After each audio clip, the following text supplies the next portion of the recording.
In the noise of New Jersey streets in the United States, a 7-year-old boy was fighting a storm no one could see.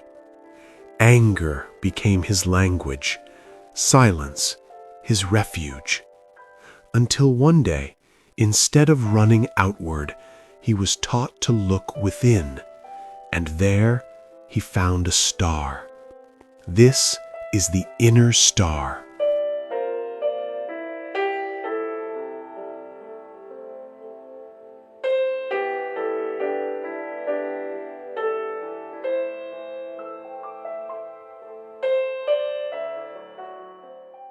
I'm Giselle Woad, and I'm from the United States. I still remember the day I went to a meditation center in New Jersey. It surprised the people there because I was wearing a police uniform and carrying a gun.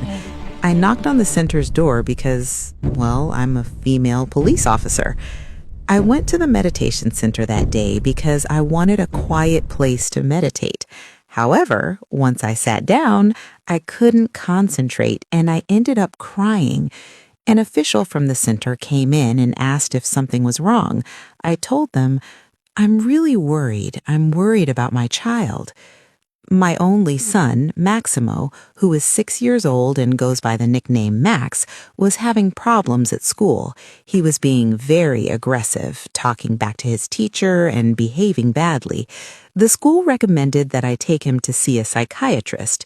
When I heard this, I was very upset because I knew that if Maximo saw a psychiatrist, he might have to take medicine that could affect him for the rest of his life. So agreeing to therapy felt like I was cutting off his future, and I didn't know how to handle it. After sharing my concerns, the officials at the meditation center announced that they were starting meditation classes for children as young as 6. This gave me hope.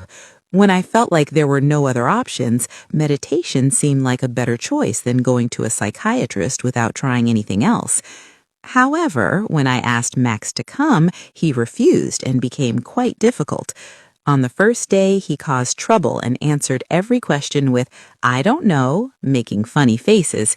He continued to say, I don't know, for weeks. Maximo remained silent except for those 3 words.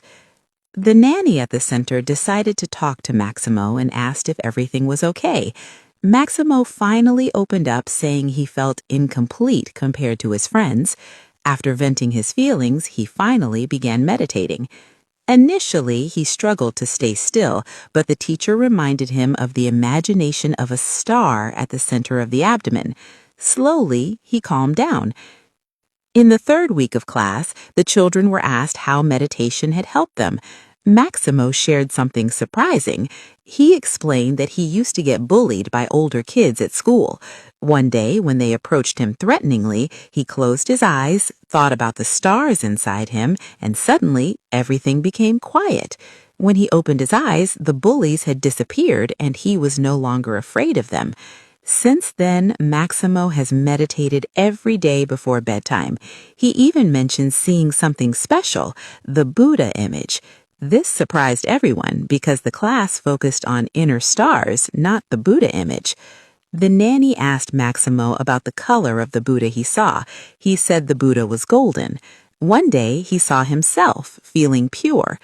Ever since that day, Maximo has transformed into a completely different child. He's calm, happy, and friendly. His teachers and friends are amazed by his changes, and he no longer needs to see a psychiatrist.